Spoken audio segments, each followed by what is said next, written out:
Hey, thanks for tuning in to That Husband Podcast with me, Black Newborn. On today's episode, we have the privilege of being joined by Nat Ramabulana, and we speak about the growth that marriage produces in us as husbands and how that growth is seen in all other areas of our lives, but for him particularly in his acting.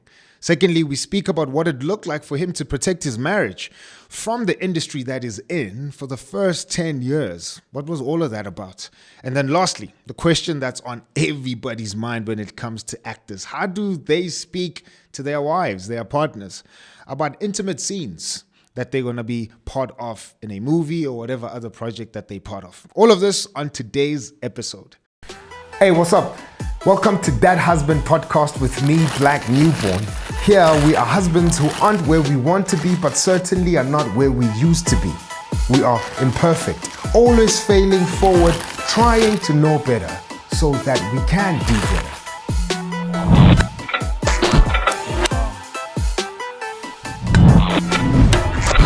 Hey, what's up? Welcome to That Husband Podcast with me, Black Newborn. Again, this is where husbands try to know better so that we can do better. Before we get into this episode, just shout outs again to everybody who's been buying us coffee and supporting the work that we're doing. If you're wondering what's that about, there's a link in the comment section where you can click, buy us a couple of coffees. We love coffee here. Our cinematographer got back from Uganda and he somehow doesn't love coffee anymore. We don't know what happened in Uganda, but please buy him coffee to encourage him again to be a coffee drinker.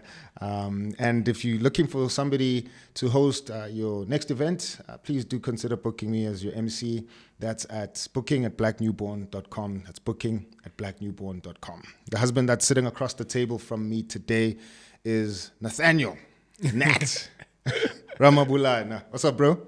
How you doing, sir? Good and you, man. Good. Yeah, bro. Thanks for pulling through, man. Thanks for having me. Thank you for having me. It's great to be here, man. Yeah, it's dope, man. Before we jump into it, we compiling this resource. So this is like our mock, but we want to put names of husbands in there who inspired our guests either to get married or stay married. And so we want to make this resource available to husbands who don't have the privilege of having a brotherhood. Right. You know, they don't have husbands that they're walking with.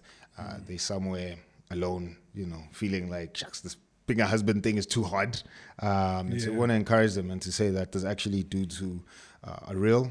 You know, they're not just stats. And sometimes we speak about husbands who show up, husbands who are faithful. And some guys just feel like, man, I've never seen those dudes, right? And so we want to make this resource free, available to them. Also encourage younger guys who don't want to get married, right? Who are afraid of marriage. And they're just like, we haven't seen any good examples or, you know, there's just a war in men. And so I don't want to be part of that. And so to say to them, hey, man, I think there's dudes who are there, who are not superheroes, who are showing up, who are trying their best. So for you, man, two names, dudes who inspired you to get married or either inspire you to stay married now. I was very fortunate growing up in my family. I just had uncles. I had a great dad. Yeah. Unfortunately, he never stayed married with my mother. Yeah. But he was a great guy, you know, really instilled inside of me like real principles, you know, of just being a good person, being a good man, looking after your children. And my mom was quite fond of him, you know, even though they didn't stay together all the way through. But I could recognize, or I could see in my mother, like, especially like, because he eventually passed away, and just whenever she spoke about him, just the kind of man he was. Sure. And she would even say to me, you know, I hope you grow up to be like your father. Sure. Type of thing. So yeah, my dad definitely. And I just had great uncles, my mom's brother. I've got older brothers as well. Sure. Also married and still married, and still, man. You know, So in my family in J, I was very fortunate to have that example. Sure. To a point that when, you know, like it was natural for me. That I would get married. Sure. It wasn't. I never questioned it. Sure. You know, I mean, I guess we grew up Christian. Maybe that had something to do with it. But I know it was never like not get married. Yeah, You know what I mean? Yeah. sure. It was unless it just didn't work out. I didn't meet the right person. Sure. But in my mind, it was gonna happen. Still, man. No, that's great, bro. Thanks for that, man. We'll definitely put those names in there. What's your dad's name? Oh, Johannes Murugisi Ramabulana.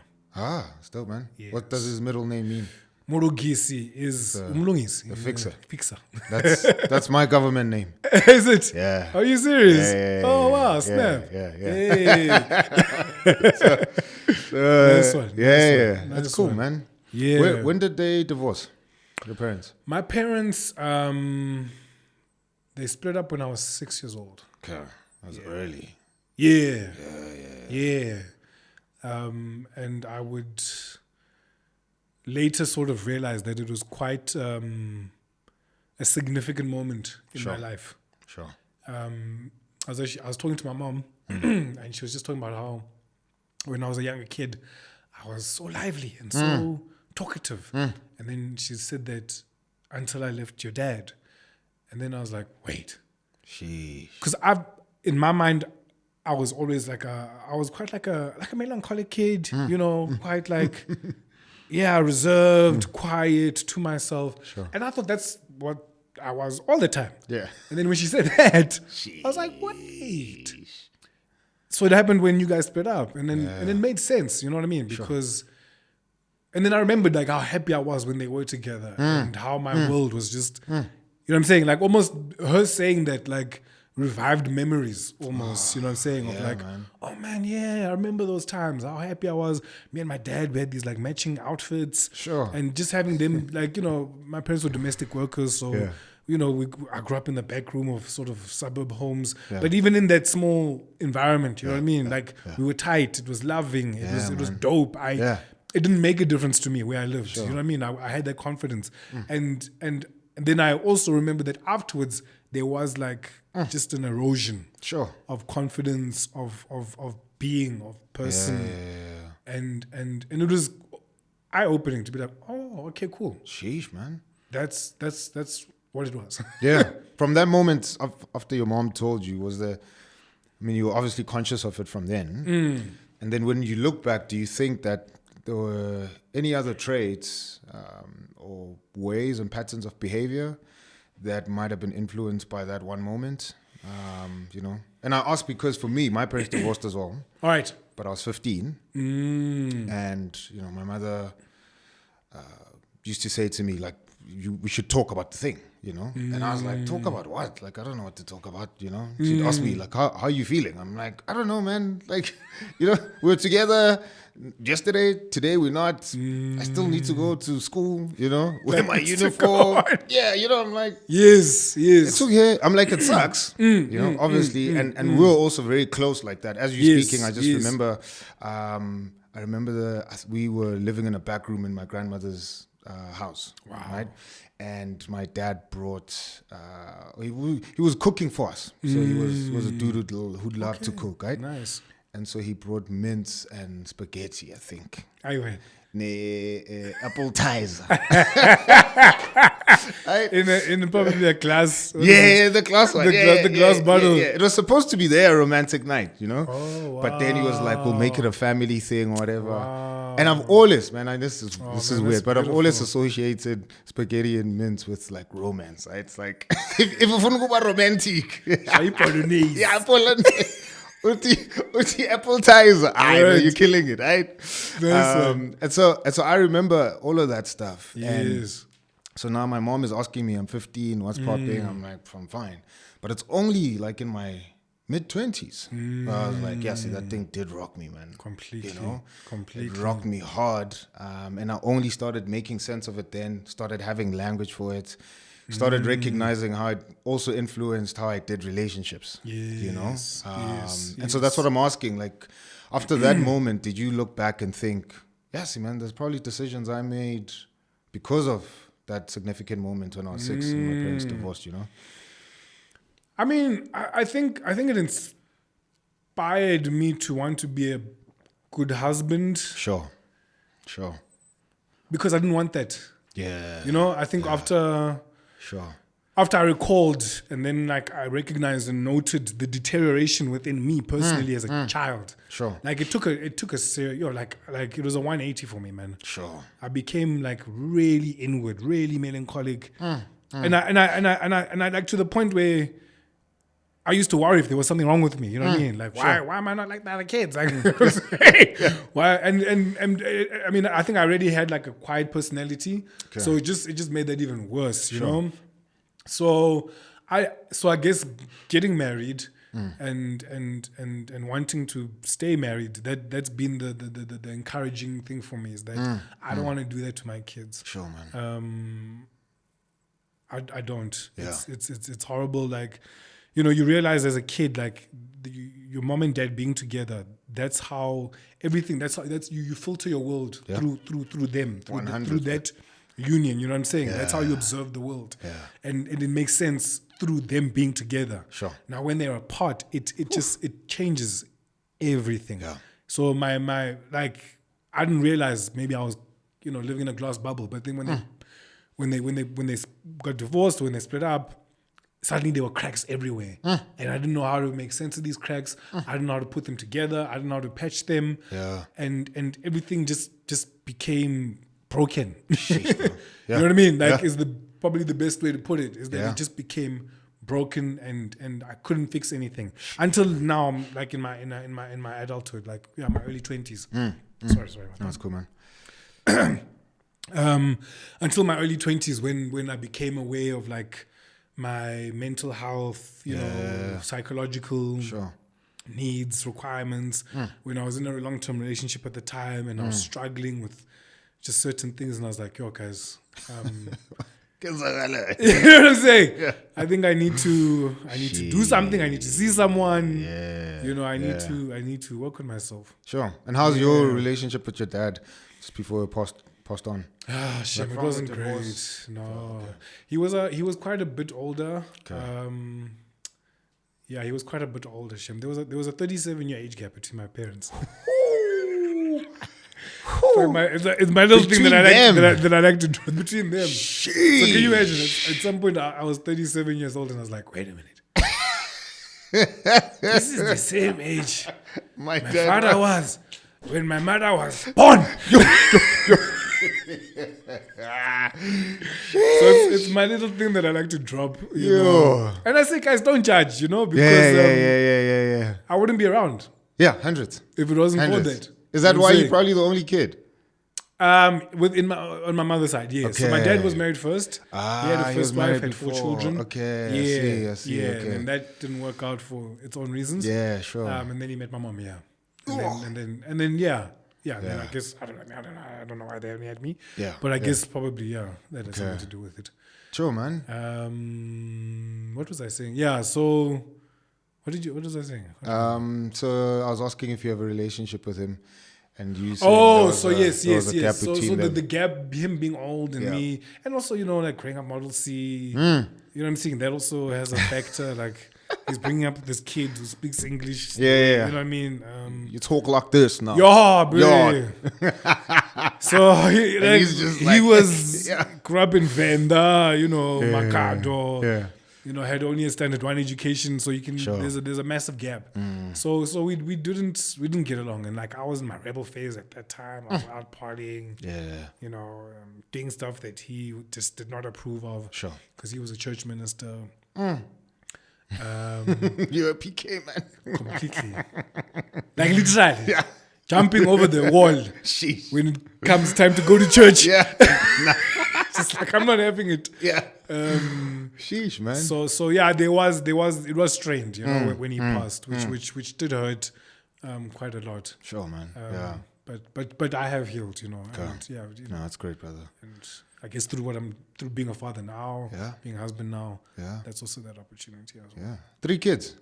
3 beautiful babies, man. 2 girls, 1 boy. 2 girls, 1 boy. Yeah. How does that work? How you make sense of that? You know, you're a girl dad. I have a daughter as well. Yes. When I left the hospital with her, the security guard was like, "You failed this one, yeah? Firstborn, a girl." And I was like, sir, I'd have you know, I prayed for a girl. Okay? Actually. And then when we got to church, security guard as well said the same thing. You know? Yes. Yeah, you lost this one. Yeah. I'm like, Yeah, you had your eyes closed. yeah. Anyway, you have 2 girls, 1 son, man. How's the dynamic there? It's amazing. It's amazing. So my Yeah. 2 girls are very much like my wife. They take after my wife. Sure. The first is a girl, then my son's in the middle, and then the last obviously is a girl. Yeah. And yeah, my 2 girls are very much variations of my wife Sure. at whatever stage of her being. Yeah.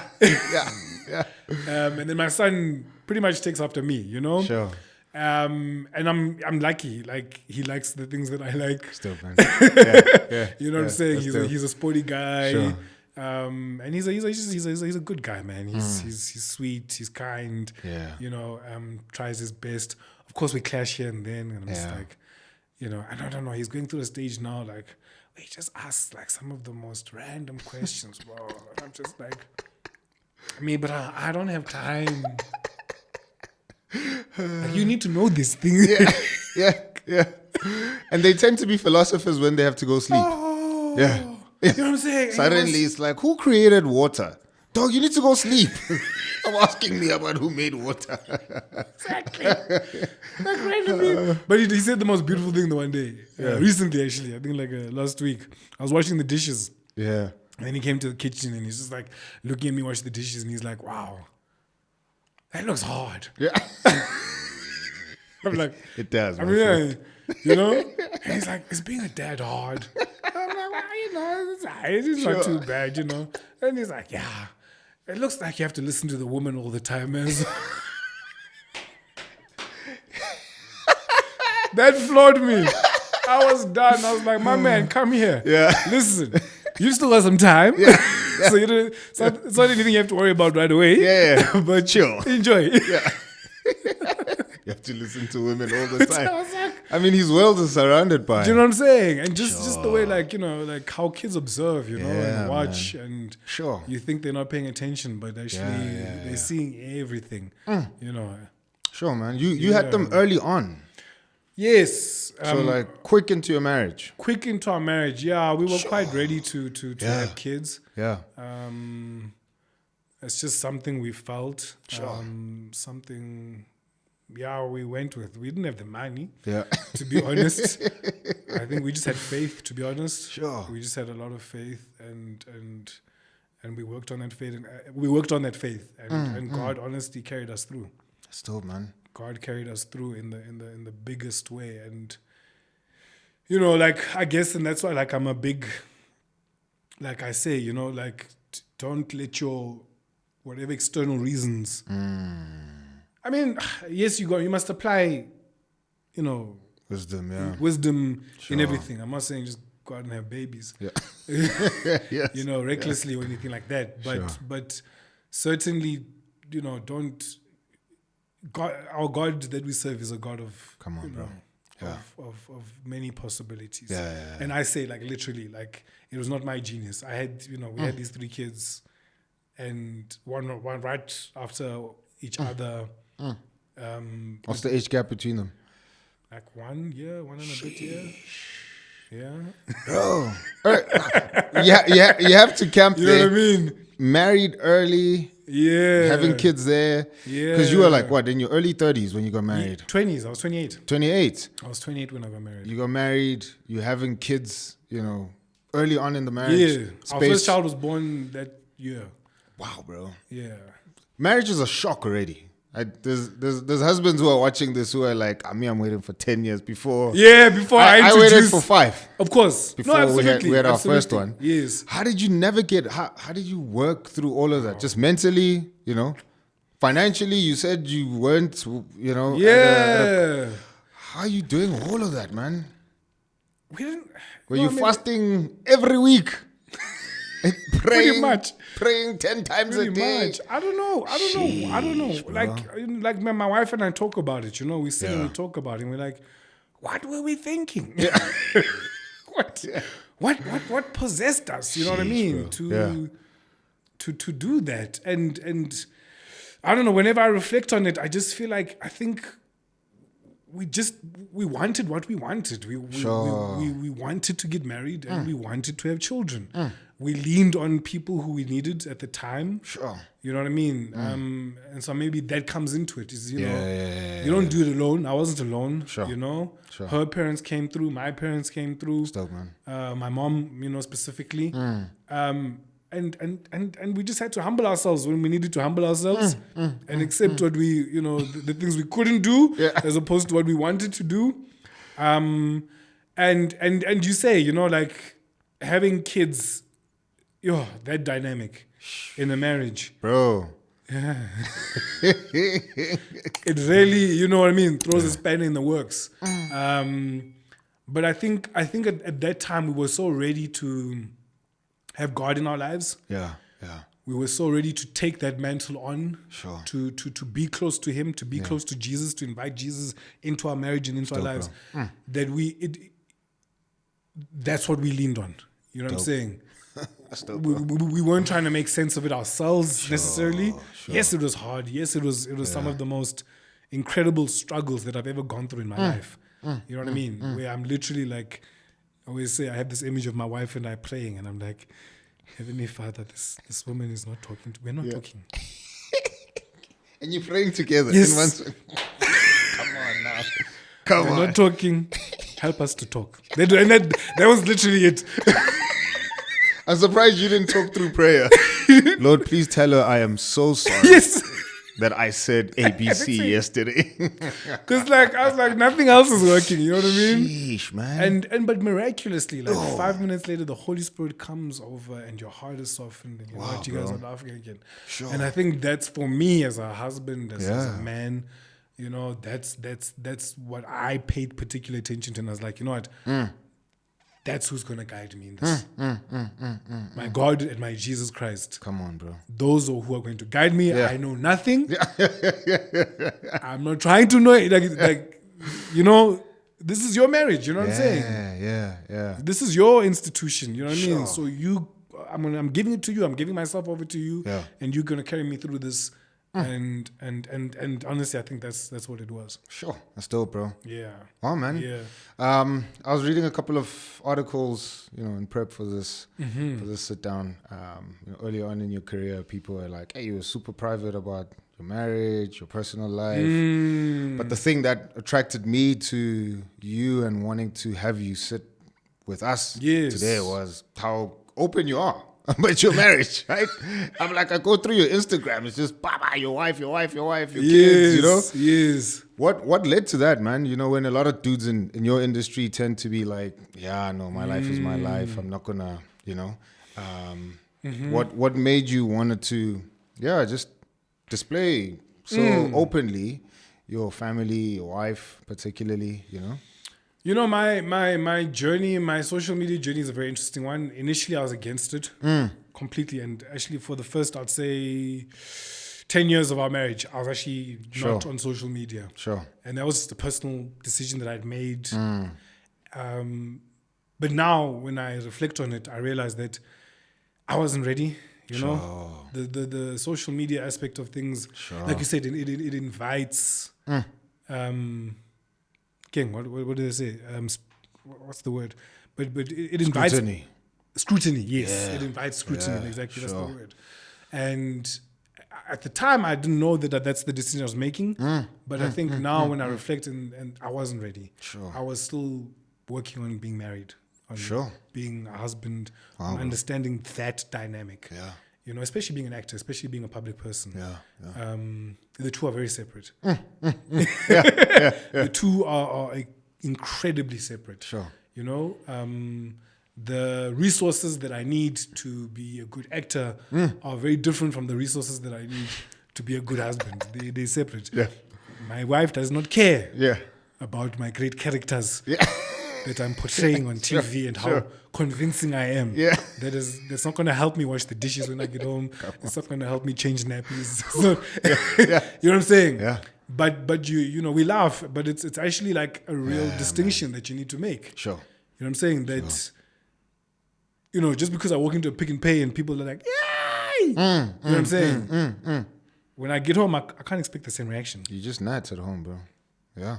what I'm saying? Sure. And the things that I do to get that reaction at the Pick and Pay are not the same things I'm gonna do or need to do when I get home. And and most importantly, I can't expect that. Yeah. Yeah, sure. But like, yo, scream for me, guys, because I'm famous. Don't you guys? Y'all don't know who I am. Yeah.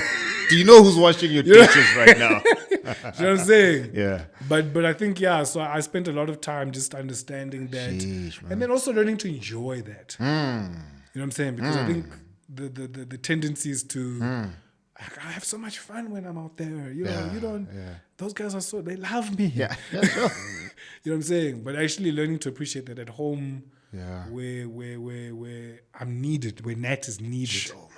You know what I'm saying? That's actually where the real love is at. Yeah. That's where the real appreciation. I'm not getting it all the time, every day. It's marriage. It's not a movie. You know what I'm saying? If anything, it's the opposite. Sure. But even within that, Still, that's love. That's the person who's taking the time out to point out your weaknesses. Yep. Who's pointing on a daily basis, who's reflecting your inadequacies. Sure.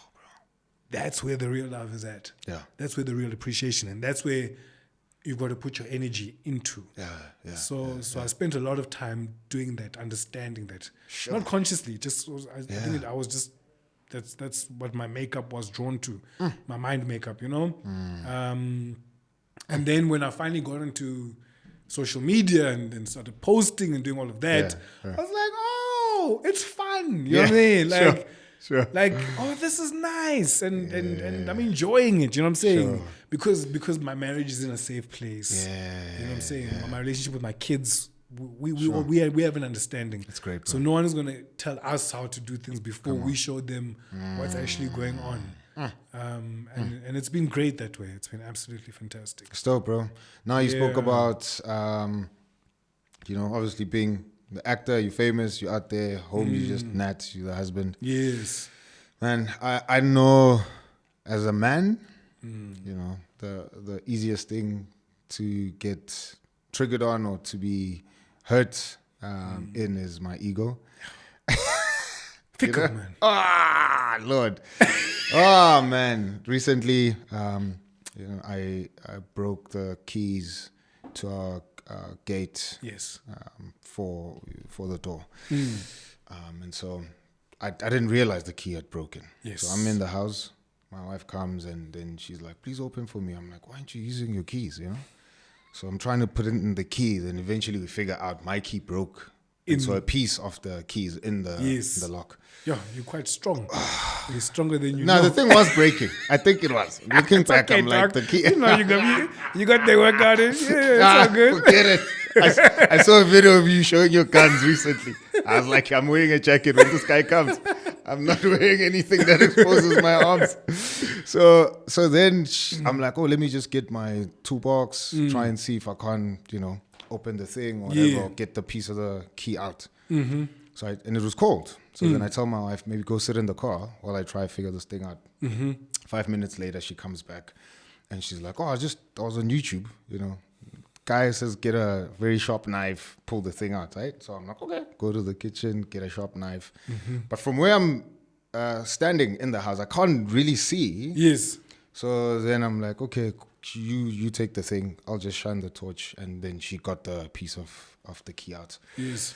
And then I think it was that same night or the day after, she was like, I knew you weren't going to, get that thing done. I was like, what? In that moment, I mean, the conversation went to other areas. Yes. In that moment, I was cut. I was like, you knew I wasn't gonna. Yes, So I'm a punk, basically. Like, I'm a clown, bro. I'm like, my own wife couldn't trust that I would help get the piece of key out. Like, yes, I'm useless. Ego shattered. Completely, Done, man. Completely. Right? How do you, because I mean, like, your job pumps your head. How do you get home and that thing is deflated? Because I'm like, I take myself in that situation. If I'm you, my wife is like, well, I knew you weren't gonna. I'm like, you don't know me, I'm Nat. Like, you don't understand. Doesn't matter. Like, It's have you seen the work I do? Tell me about pieces of keys. We have this running joke where like someone prominent in the industry will invite me somewhere. She'll be like, you're quite somebody, isn't it? Yeah. Sure. Yeah, I've been trying to tell you. You know? Sheesh. I think, very early on in our marriage, and I'm actually like, so what happens was that when we had kids, that threw me. Personally, it really threw me having kids. Sure. I wasn't prepared for the level of inconvenience that children are. Sure. I thought my life would go on smoothly. I'd watch my rugby games and my whatever while I'm just nesting and you keep quiet. You know what I'm saying? Yeah. While, like, duh. Yeah. And also my attitude towards it was very relaxed. Sure. You know what I mean? Whereas my wife had the opposite. I think just her mom instinct kicked in and she became mommy bear. And she was all about like, we need to look after them in a certain kind of way. And I was just like, oh my word, you are so extra. Who's this chick? Like, exactly. Like, you know what I'm saying? Like, what's your problem? Where's the girl like I was dating? You know what I mean? It was just like, enjoys a good time and, we have fun, and I wasn't ready for that. So it hit me in a different way. I took it very personally. Yeah. Especially when it was coming from her. Yeah. You know what I'm saying? And felt that uselessness, you know what I mean? But I've just watched the kid. Why do you want me to watch this again? But I've dressed. Why do you want me to, I've done this. Why do you want me to, what? Like, you can't see me. How born anyway? Like you don't see me. You don't respect me. You know what I mean? Bro. And then what we did early on, because of all of that miscommunication and misunderstanding, is we quickly went to like a marriage class. Okay. And that's when my wife actually came back. She went to church the one day and she's like, they're offering this at church. It's for free. Do you want to do it? Because things were just like bad. And I was like, yeah, okay, cool. Let's do it. Thank you. And it was there that I learned all the tools of communicating. Sure. To understand that as husband and wife, we communicate differently. So what I see as raging, crazy woman is normal. Is someone just communicating their needs to me in the way that they've learned how over the time that they've been alive. You know what I mean? It's not personal. Yeah. It's not, Nat, you are useless. Nat, you don't know what you are doing. Nat, you just, disappear. Because that's how I'm receiving it. Sheesh, bro. And vice versa. You know what I'm saying? And that she had to learn that my relaxed attitude or my relaxed approach to doing things is not me not caring. Is not me not interested. Is not me undermining her values or her principles or her systems. Excuse me. And so when it came from that point of view, then I was like, okay, actually, you are trying to help me. Yes. You know what I'm saying? and the person that actually needs to change in this relationship is me. You know what I'm saying? Instead of me trying to change the way you communicate, I actually need to learn how to receive this communication in a constructive way. And that began the process. And I'm still learning. Sure. You know what I'm saying? 12 years in, man. Like, don't react, just come. She's not trying to kill, she's not trying. She loves you. She appreciates. You know how it is. Sheesh, man. I'm even sweating while talking about it. That's marriage. That's how hectically one gets affected. But as soon as I started coming from that approach, then it became an opportunity to grow for me. And that's how I then took it on. So great, and home became a place to grow. Yeah.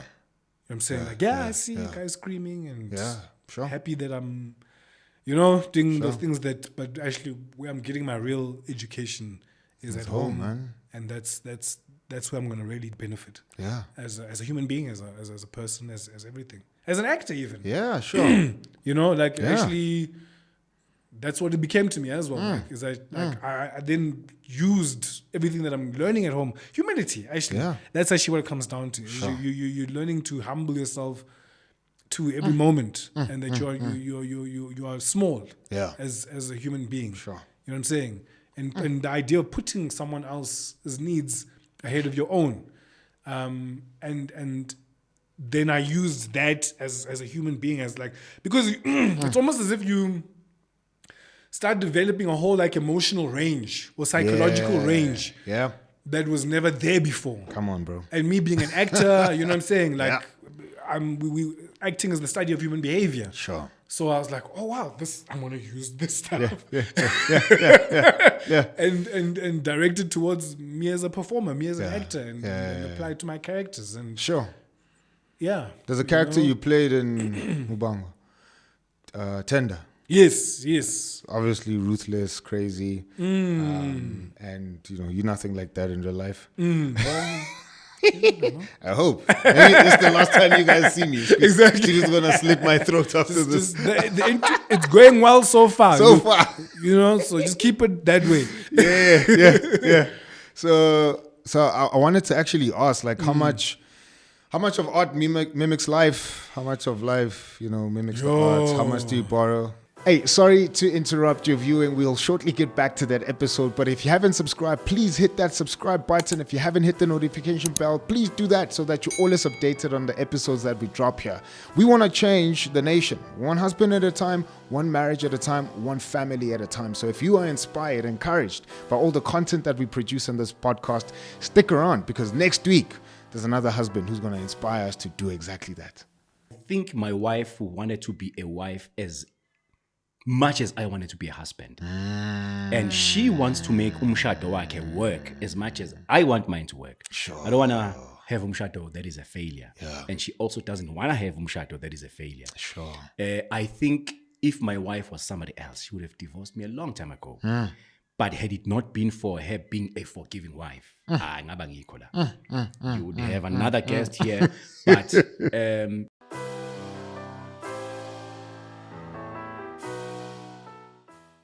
So I wanted to actually ask, like, how much of art mimics life? How much of life, mimics the art? How much do you borrow? Because you also played a husband in The Wild.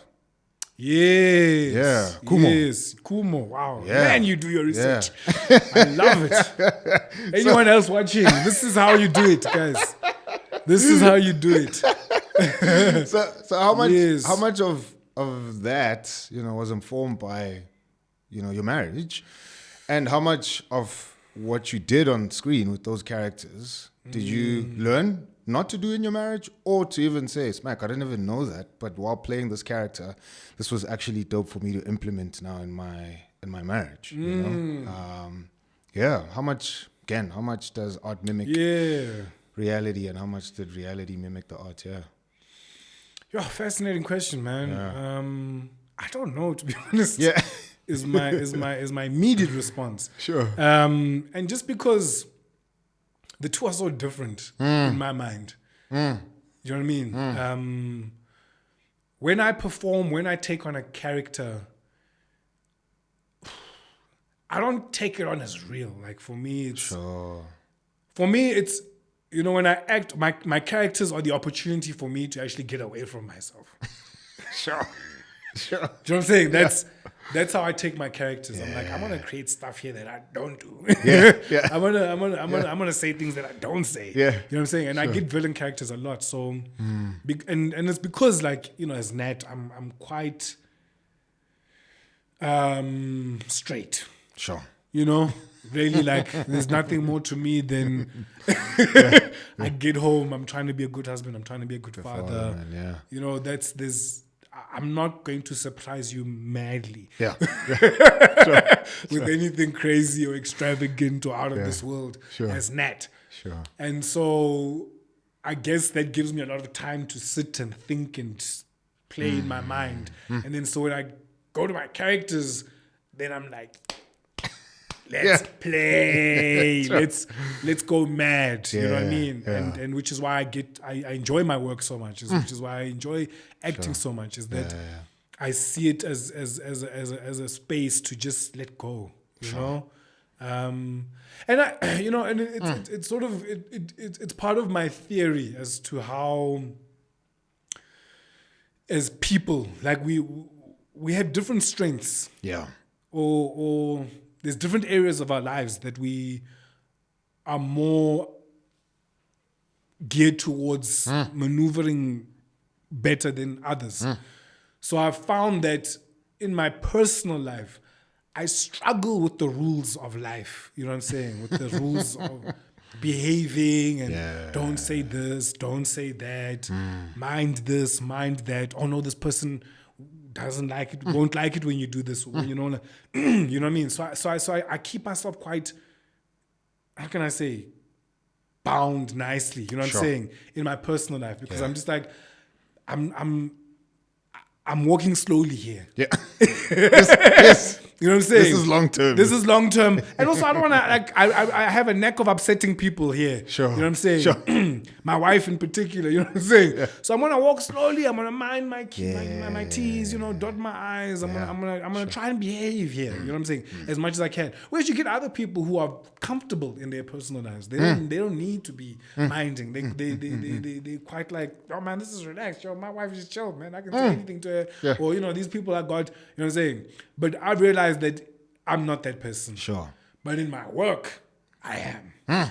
I'm ridiculously confident in my work. Sure. To the point where, like, you can throw anything at me. Yeah. I will make it work. Sure. Some way, somehow, I'll do something within my realm of understanding that I can pull it off. Sure. And I think that's God's way of, like, balancing us. You know what I mean? So I realized that quite early on. I was like, oh man, I can't apply the same kind of rules or the way I operate in my work the same way that I do in my personal life. Sure. So something's like, you know, something's got to give. You know what I'm saying? Like, choose your battles. You know what I'm saying? So I'm like, okay, here I'm going to behave, but that discipline gives me the freedom. Come on, bro. To then express myself in my work. It's dope, bro. Yeah. And that's the balance that I've learned and have come to understand, and that's how I operate. Sure, that's dope, man. Somebody might hear that and think that's why I'm not married. Listen to how you know, he has to be careful here, but I'm like, that's, and I get why you would even explain it that way. You know, for somebody who's married, I'm like, man, this is the biggest part of my life, and you said it earlier on. You know, being married has shaped me in ways that nothing else could have. Come on. And it's made me better in all these other areas. Come on. You know, and so exactly. part of why I would move very cautiously here is because I want to protect this. This is very good for me, right? And I'm looking at your Instagram. Your marriage seems to be, you know, super exciting. It doesn't look as very rigid and disciplined. Really? It looks like, you know. Okay. There's a video I saw your wife was doing, December diaries. Yes. You know, and it's like, oh, we're in Cape Town here, and we went to this other part of Cape Town. And I'm like, sheesh, man, my life was boring. Right? I want this. Right? Yeah. How do you guys keep things, man, exciting? You know, how do you, where do you, like when you're off work, you're not working, and you're like, man, for the next couple of days or weeks, we're just going to relax. What's your ideal place, thing to do? Yeah. Traveling. We love traveling. My wife is very spontaneous like that. Sure. We love the bush. Dope, man. And just, like going away as a family, going away as husband and wife is our favorite thing to do. And otherwise, I think that's it, man. Really, you know, and also like you mentioned that, you know, it's quite exciting. We've worked towards that, you know. There was a period where that wasn't the case. You know what I'm saying? Where we were at home, you know, understanding each other and working those dynamics out. But now it's we're happy to say, now it's fun times, it's great times, you know. You know, being married, it's touch and go for the first few years. Because of that idea of I've given you my heart, I've taken your heart. And in that we were asking each other to look after each other's hearts. So I'm gonna be protective over my heart, you know what I'm saying? And I'm gonna tell you when you're not handling it properly and stuff like that, and you're not gonna like it. You know? So there's that language of just like, you know, just trying to understand and work all of those things out. But it does, you know, and for those guys who do, you know, what you mentioned about guys looking at this thinking, oh, it's too hard, it's too much discipline. You know what I'm saying? I think for me was I found acting, and it's something that I love, something that I'm passionate about. Yeah. And when I realized that my discipline in my marriage and being married to my wife helps or supports that passion in some way, that's when it clicked for me. To say, I won't be able to enjoy the one fully if I don't master the other one. Come on, bro. You know? Yeah. In that kind of sense. And when that realization happened, that's when I was like, okay, cool. Yeah. And it doesn't make it easy. Yeah. I still have struggles. Yeah. I still, Yeah. you know, this is the world that we live in. And it's a very hard world, you know. It confronts us with many challenges. Sure. But having that somewhere in the back of my head and my heart helps me through those difficult times to be like, man. just hold on for now, Yeah. you know, and it'll work itself out one way or another. Yeah. You know. Sure. But yeah, no, me and the fam, we love traveling. So good, man. you'll see us posting wherever we go. We try to get out, see things, do things. Yeah. That's wonderful, bro. Yeah. You guys met at Wits. We met at Wits. Man, your research is amazing. Your wife was. Sorry, I'm gonna have those moments every now and again. That's cool, bro. And she was giving you hand signals. Yo. Or you need to explain what those hand signals are. Wait, you need to explain. How much am I saying? Like, I'm worried now. Like, here I was thinking I was this private individual. Listen, if Trump hired me to be part of his Secret Service, like I would have known that guy is coming. You would have been waiting on the roof. Yeah, I would have said, as soon as he walks in, my friend, I know what you came to Go do. back. Let's not do this. It's not do this. Okay, here's your name, here's your height. Yes. I know your parents and where they work. Go back Bro. home. Go back home, right? You're amazing, man. You're amazing. Yeah, thanks, bro. Yeah, man. We both. So this is anyway. So we both drama students. Yeah. We're both doing drama at Wits. I had left Wits thinking I was done with my degree, only Sure. to find out that I was missing like 2 credits. Sheesh. And wondering why I wasn't graduating, why these people aren't Sheesh. giving me my papers. Yeah. You know, that I worked so hard for. And then so I had to come back. Then I was like, no, I'm not doing this thing. I'm not doing the unfinished degree thing. I'm gonna go back. I'm gonna finish even though I've started working. And then I came back. Yep. And I think my wife was in her second year at the time. And yeah, there was a place called the coffee shop, Dulce Yeah. Couch and Coffee. It had various names at the Wits Theatre Complex. Sure. And that's where most drama students hang out. In between classes, after classes, you know, wherever it is, whatever time, that's where we hang out the most. Sure. And yeah, for a period of time, we became aware of each other, you know? And literally at the entrance, every time we met, she was studying sign language. Okay. And she would be signing to me. Sorry, I was about to do it. And I was like, I want to do that. Did you know sign language at that No, I point? didn't know sign language. So she would sign to me every time like we see each other, and I'm like, oh, this girl must just tell me like what the deal is. What You know is what it? I'm saying? Like, if she wants to give me, come on, girl. Throwing gang signs here. What is Hey, this? what's going on? Just tell me what you want. Let's get it on. You know what I'm saying? And then yeah, you know, and then I don't know, and then there was a bit of that in the beginning, and then she came to watch a play that I was in, and we spoke after the play, and then I think in that moment, that's I'm giving you the PG version, obviously, you know, for the purposes of Yeah. There's people who watch this with their you know what I'm kids. saying, with their kids and stuff like that. But then the light was sparked or whatever, and the flame was sparked in that conversation, and yeah, man, we met afterwards, and it was just fireworks. It was fireworks. And it's been like that since. Yeah. It's been like that since. Yeah. She continues to excite me in the same way. It's great, man. She's as amazing, if not even more amazing now. you know. And of course, you work towards those things, you know. You have to work to maintain that kind of excitement and stuff. But like, I call her my angel. And that's because I literally believe like God sent an angel into my life to help me, to watch over me, to look after me, and help me to be the best person, the best version of myself that I can possibly be. Any other reasons besides those you mentioned that you married her? You could have married, you're a tall, dark, handsome guy. You're killing it there on stage. So an interesting thing happened while we were dating. Before I asked her to marry me, I was on a theater tour, a play. It was like one of like the biggest breaks of my career. It was like this play, this two-hander, international play. So written in South Africa, but it was going to travel the world for like 4 months. Sure. Start in Cape Town, Grahamstown. Yeah. Go to Edinburgh Arts Festival, Sweden, Scotland.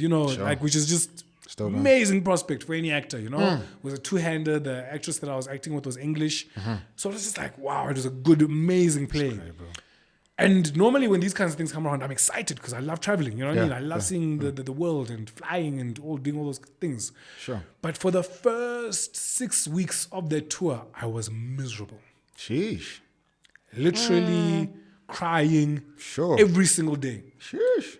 And I couldn't understand why. Yeah.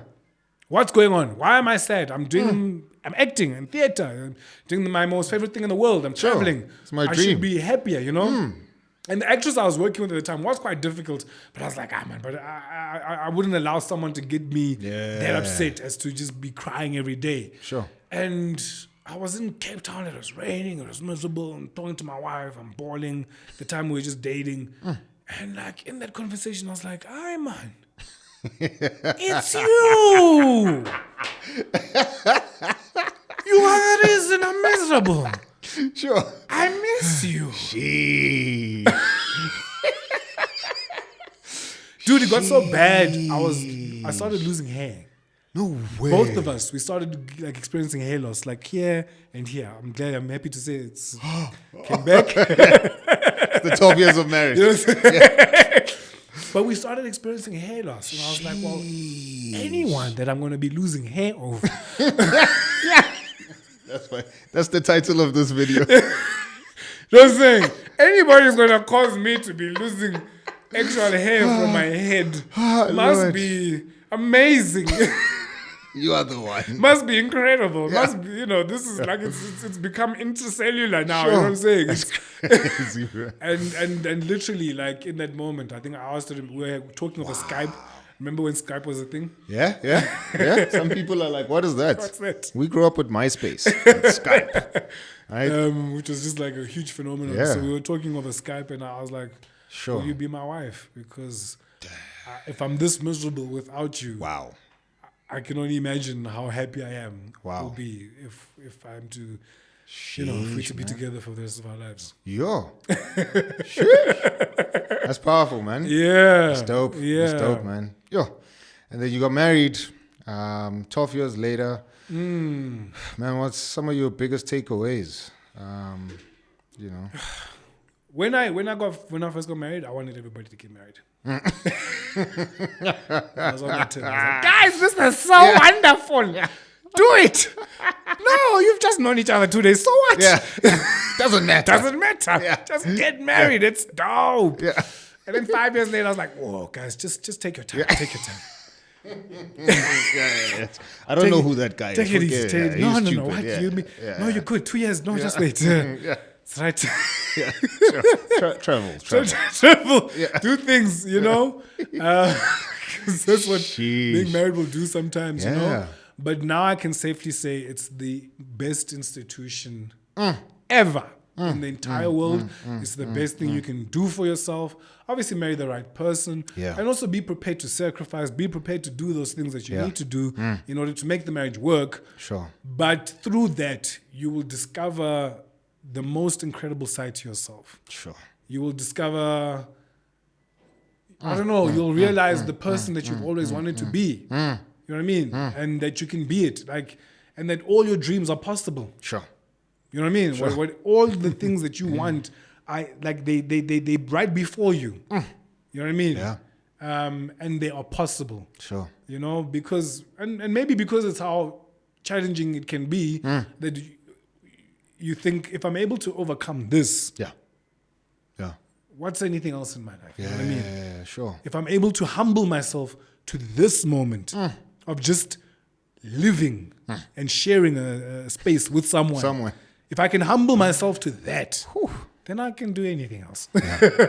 Stuff, bro. Then you're saying, then whatever else is going to come after this, it's a piece of cake. You know what I mean? But also, you just it's like you become best friends. Yeah. You have someone who will stand up for you, who will fight for your cause, who's witnessing your existence. I think we take that for granted sometimes. Yeah. How much we We need forget, that. bro. Yeah. How much we need someone living with us, just seeing that you're alive. Yeah. Actually, like witnessing your entire journey, that you were here on this earth. Because outside of that, we won't go, who's going to say you were here? Yeah. Sure. You know what I'm saying? Sure. But yeah, just, you know, like all of those things, man. It's fun. You do things together. You challenge each other. You grow together. You humble each other, and it's beautiful. That's dope, man. Absolutely beautiful. Yeah, man. Appreciate that about you. Just, you know, the transparency, and just even being honest now, you know. So sometimes, and I know I'm a big advocate of getting married young. Yes, You know, but and I'm very open with guys. This thing is not easy in one sense. It's the best thing. It's not going to be easy, you know. But what isn't? Yes. If I want the best body, I'm going to go to gym and it's going to be painful. Maybe I'm going to come back and it's going to be painful. My body's going to be going through aches and pains. Yeah. I'm going to get hurt. I'm going to have to recover. I'm going to have to see a doctor. I'm going to have to consult nutritionists. You know what I'm saying? Yeah. It's funny that, like, in all the other areas of our lives, you know, when it comes to getting better, we prepare to do the work. We prepare to sacrifice. But marriage, you know, it must be easy. Bro, there's a guy we met. We went to some premiere for a film, and then we met a guy there. And so he does these hangout Sundays with a bunch of men. You know, young, old, married, engaged, you know, all kinds of dudes. Yes. There was a dude there who had just recently got divorced. And he met an older guy who was married. You know? And he said to that older guy, if anyone told me that marriage was going to be work, I probably would still be married. Because the thing that led him to his divorce is he just could not fathom why this thing is so much work, you know? And he's like, I just needed an older man to say, no, this is normal. Marriage is work, you know? But he just grew in his despondency. He was disheartened, like totally discouraged, because he was like, no, man, marriage is the movies, man, you know? It's supposed to be nice and romantic, but it just keeps, I need to work, and this woman is, why are we working? That's it. That's it. Why are we working? And it's also like, I'm not prepared to, I shouldn't have to work for marriage. Yes. What do you mean you shouldn't have to work? Yes. You know what I mean? There's this illusion that's been created that, I don't know, like when it comes to living with another human being for the rest, you know, like one realization that I made. Yeah. As married couples, we have children. We share DNA with our children, but we don't share DNA with each other. Isn't that wild? That's crazy. That is crazy. I'm like, physiologically, I am connected to my child, and you are connected to this child as well, both of us. Yeah. But to each other, we're not. It's wild. But this is actually where it's at. Sure. So you can't take anything for granted. Sure. Every moment, every movement, every success, every journey, everything is worked for. You know what I'm saying? 100%. Because there's nothing literally between you. So you have to create all of that. You know what I mean? That's powerful. There's nothing between you, and you have to create all of that. Oof. And for some reason, I don't know why, but we take it for granted. You know that we have to humble ourselves, and that's what I appreciate most about being married. You know, and being married to Odwa, which is her name. You know, Odwa Ramabulana, is that I've had to walk literally on the floor. I've had to make myself nothing in order to understand that I can become everything. And she's helped me to do that. Sure. There's no one else in the world. Not my mother, not my father, not any of my family who I share DNA with. But there's no one else in the world who would have made me realize that that's what I need to do in order to become a better human being. Yeah. And you can't deny it. That's what, being married will do that to you. It makes you a way better version of who you are. If you, of course, embrace those challenges that, some people, I always say, marriage and kids, it's a choice. Yeah. All this, man. You know what I'm saying? All is a choice, yeah. It's either they're going to bring out the best in you or they're going to bring out the worst. But Yes. you make that choose. You make that choice. Yeah. And she helped me make that choice to be a better person. And I'm so grateful for that. Eternally. I'll eternally be grateful that she embraced me, she took me. She, all the challenges that I posed to her as a human being, she embraced all of that. She took all of that on and was like, I'll help you grow.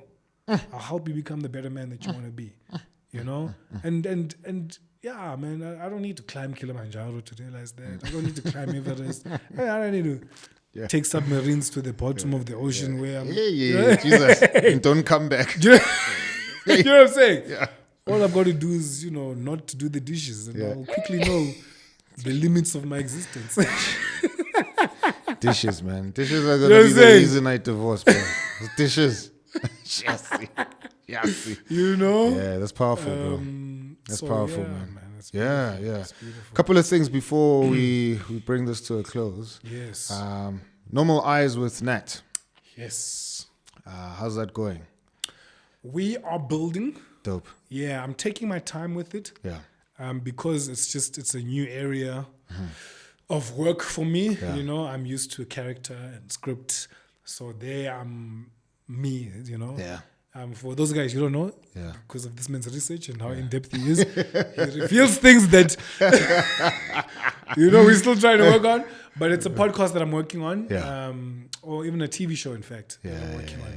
And it's a different area for me of expertise. So I'm just taking my time, learning, growing, learning what I need to be, what I need to do, the rules, the do's, the don'ts, all of that stuff. It's gonna be real, open, authentic conversation. That's the idea. So we're trying to normalize difficult conversation. Conversation that's considered taboo, that's considered no-go. We're trying to do that in a respectful way, a mindful way. Sure. How do you have that kind of conversation? Because I'll probably get crucified if I don't ask you this. Yes. But how do you have normal, super uncomfortable, but make it a conversation that needs to happen as an actor, especially when you do intimate stuff? Oh. How do you make that conversation normal with Usis Otto? Oh. How do you kind of have a normal eyes with Nat? with your wife, right? About, you were in Fatal. Yes, seduction. Yes, and you had a scene with what's her character name now? Lunati. I'm thinking of a real name. I was trying to Brenda. Yes. Yes. So, and you guys had a intimacy coordinator, intimacy coach, which is wild, Yes. And anyway, side note, like after this, I heard things about how much they get paid. I was like, I can do that. Yeah, really? I didn't even know that. I could do that job for that much of money. I might just start doing it. I'm like, just to Come tell on. you, Nat, don't touch that. Remember, that's a green zone. Yes. That's a red zone. Yes. I'm like, wow. I want that money. Anyway, I don't know. But how do you broach that subject with your wife to say, hey man, we're gonna be doing things on camera? Yes. Well, fortunately, she studied drama, so she has that understanding, or she has that experience, which helps. But like I said, we are married. We've made covenants with each other, with the Lord, and it's going to be difficult when you feel those covenants are being encroached on, or somewhat. But it's a journey. It's a journey. initially in the beginning, I stopped doing kissing scenes and I stopped doing romantic scenes. Wow. Because of the challenge that it posed Sure. to our marriage. Sure. You know, I didn't do alcohol. I didn't do those kinds of things because of this new identity, you know, Christian and faithful that I'd taken on. Sure. And then I just wasn't making money. So I was like, okay. I think that. Oh, Lord. Let's think about this, guys. Because some things are just practical, aren't they? You know what I'm saying? Oh, Lord. And I spoke about it. We spoke about it. And in our church, we have a thing called a patriarchal blessing. Yes. Which is it's a blessing given by the patriarch. Sure. Who basically outlines for you the rest of your life. Sure. And how it's going to turn out. And Sure. it's revelation received from the Lord, but this is their calling and this is what they do. And in my patriarchal blessing, it said that you, because I was at the point where I was even thinking of leaving acting. Sure, bro. Yeah. Because I was like, I can't do this. If I'm going to be in conflict with the Lord by doing things that offend him, that offend my wife, how am I going to make it work? And I was prepared to leave acting. But in my patriarchal blessing, which we believe comes from the Lord, it says that through acting, that's how you're going to provide for your family. Sure. And that's what it says. It's done, bro. So I was like, okay. Well, the Lord says I must be an actor. Then that's what I must do. Sure. And what does acting entail? Acting entails doing parts where I might use bad language, doing parts because that's my work. That's my profession. That's what I've been called to do. Sure. To provide for my family. Yeah. So who am I to get in the way of that? Who am I to bring my own human understanding and judgment and segregate or put myself to the side? Let me do my job. Let me do the work. And then again, that's when I realized that, okay, it's not me. It's not you, man. Yeah. It's not personal. If I'm really great in that sex scene, that's because I'm good at my job. Yeah. Sure. You know what I'm saying? Sure. It's not me taking my personal feelings now and applying them to this character and doing them. Because even the shooting of it is very technical. And it's actually, once you learn how those things are done, you actually don't want to do them. Yeah.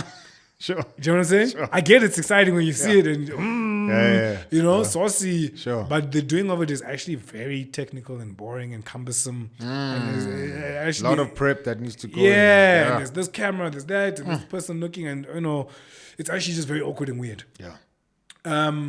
But once I made that distinction for myself, that my job is my job and I can be brilliant at my job. Sure. But it does not reflect on me as a human being. Yeah.